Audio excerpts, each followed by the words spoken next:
Hello friends, welcome to Code Zone. Today I am present here with the solution of CZ2 problem of CZ stage. तो सबसे पहले मैं आपको problem बता दूं. We have given that we have to print all the prime number up till n. कुछ example लेते हैं. पहला, अगर हमें n इज इक्वल टू 5 दिया हुआ है तो हमको आउटपुट में देना है 2, 3 और 5. अगर n इज इक्वल टू 11 दिया हुआ है तो हमें आउटपुट में देना है 2, 3, 5, 7 और 11. ठीक है, तो देखते हैं हम लोग इसको कैसे अप्रोच करते हैं. सबसे पहले एक अप्रोच तो ये है कि हम for example n is equal to 5. तो अगर हमें n इज इक्वल टू 5 के लिए देखना है तो अगर हम 1, 2, 3, 4, 5 अगर सारे का फैक्टर निकाल लें, ठीक है, कि किससे किससे ये डिवाइड हो रहा है. फॉर एग्जांपल 1 का तो सिर्फ 1 होगा, 2 का 1 और 2, 3 का 1 और 3 और इसका हो जाएगा 1, 2, 4, इसका 1 और 5. तो प्राइम नंबर का फैक्टर ऑलवेज 2 होता है. ठीक है, फॉर एग्जांपल इसका फैक्टर 2 है, इसका भी फैक्टर 2 है और इसका भी फैक्टर 2 है. तो और हम लोगों को इसका आउटपुट भी 2, 3, 5 रिटर्न करना है. ठीक है, तो हम लोग देखते हैं कि ठीक है, मैं इसका कोड बताता हूँ. सबसे पहले हम एक फॉर लूप लेंगे. ठीक है, जो कि हमारा फॉर लूप है वो 1 से लेके, ठीक है, n तक चलेगा. For example n is equal to 5 को ही कंसिडर कर रहे हैं. 1 के लिए चलेगा, 2 के लिए चलेगा, 3 के लिए, 4 के लिए और 5 के लिए. ठीक है, और इसके अंदर हम लोग एक और लॉजिक लगाएंगे. ठीक है, इसके अंदर हम लोग एक और लॉजिक लगाएंगे.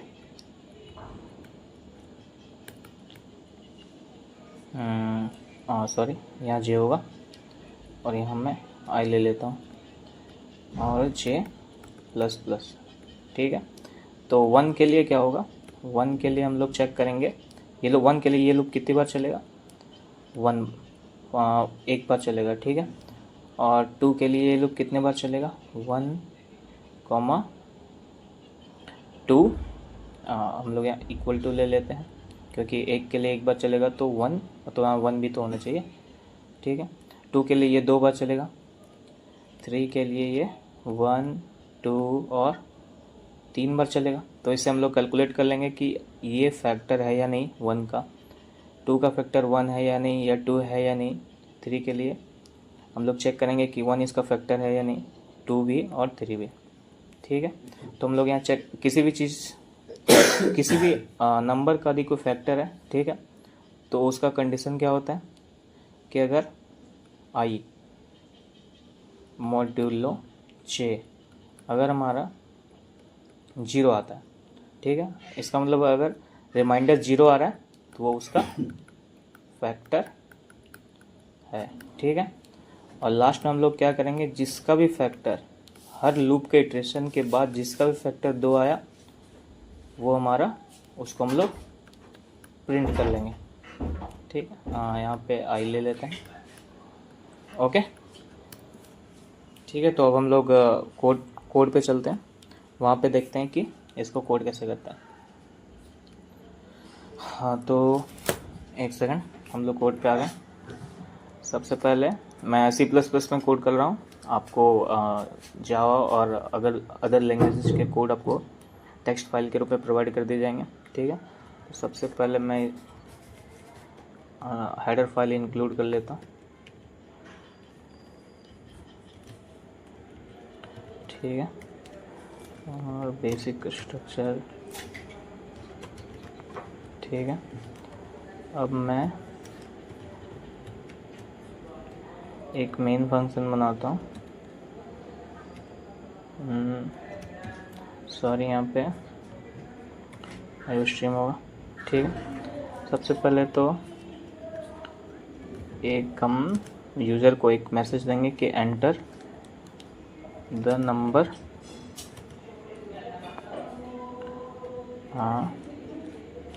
To print the prime number. ठीक है, एक हैंडल लगा लेते हैं ताकि वो नेक्स्ट लाइन पे आए। ठीक है, और हम लोग यहाँ यहीं पे एक एन डिफाइन कर लेंगे और एन को इनपुट ले लेंगे। ठीक है, अब हम लोग क्या करेंगे, एक लूप लगाएंगे। ठीक है, जो मेरा लूप चलेगा 1 से लेके मेरा n तक चलेगा। ठीक है, हमें n को भी चेक करना है तो इसको इंक्लूड करना पड़ेगा और i प्लस प्लस। ठीक है, और इसके अंदर हम लोग क्या करेंगे, एक हम फैक्टर बना लेते हैं। ठीक है, जो हर i के लिए चेक करेगा। For example n is equal to 5 है तो 1 2 3 4 5 के लिए हम लोग चेक करेंगे। तो हर इटरेशन के लिए हमको फैक्टर को 0 करना पड़ेगा ताकि हम लोग बाद में इसको कैलकुलेट कर पाएँ। और फिर हम लोग एक लूप लगाएंगे जिसमें j is less than equal to i होगा और j प्लस प्लस तक हम लोग इसको ले जाएंगे। ठीक है, तो अगर i divided by means i modulo 2 अगर ये 0 के इक्वल आ गया, ठीक है, तो हमारे जो फैक्टर है उसको काउंट को प्लस प्लस कर दो। ठीक है, यहाँ पे प्लस प्लस कर दो। ठीक है, हो गया। यहाँ ये लूप चल के हमारा फैक्टर का नंबर कैलकुलेट कर लेगा कि इस पर्टिकुलर इंटीजर के कितने फैक्टर हैं। ठीक है, अब हम लोग यहाँ पे आएंगे इसमें और अगर देख लेंगे कि यदि फैक्टर का जो काउंट है अगर 2 है, ठीक है, तो हम लोग क्या करेंगे, i को हम लोग प्रिंट करवा लेंगे। ठीक है, इसको हम लोग लाइन में भी प्रिंट या फिर एक स्पेस प्रिंट करवा लेते हैं। ठीक है, स्पेस के लिए हमको ये लेना होगा, ये प्रिंट करवा लेते हैं। ठीक है, और एक हमें इस जो इंट मेन फंक्शन है इसमें हमें रिटर्न 0 करना पड़ेगा क्योंकि ये रिटर्न टाइप इसका इंट है। ठीक है, हम लोग इसको चला के देखते हैं, फिर देखते हैं कुछ एरर आता है तो फिर इसको सही करेंगे। Enter the number two print the prime number. ठीक है, हम लोग इसमें 5 डालते हैं। ये कुछ एरर आ रहा है 2।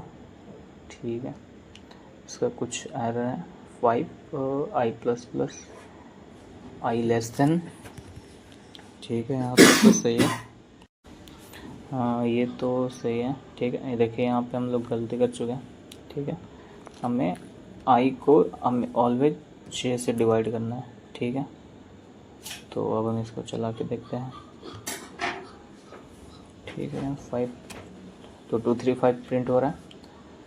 और अदर टेस्ट केसेस के लिए देख लेते हैं, इसको 9 तक करके देखते हैं। 2 0 5 7। ठीक है, हम लोग इसको 68 के लिए कर लेते हैं। तो ठीक है, ये प्रिंट कर रहा है। ठीक है, इसको एक बार हम लोग फिर से इसको कोड को रिकैप कर लेते हैं। यहाँ पे हम लोग ठीक है, एक मैंने बताया था कि कमेंट डालना दूसरे के लिए आसान होता है कोड पढ़ने के लिए। तो ये हम लोग आउटर लूप किस लिए चला रहे हैं, because to calculate to iterate up to n। ठीक है, हम लोग इसमें n तक जाएंगे जो है हमें इनपुट दिया गया। ठीक है, और ये जो इनर लूप है, inner loop because to calculate number of factors. Okay, ठीक है। और यहाँ पे हम लोग क्या कर रहे हैं, checking if the factor is equal to 2। ठीक है, ऐसा क्यों कर रहे हैं हम लोग, because prime number has only 2 factors.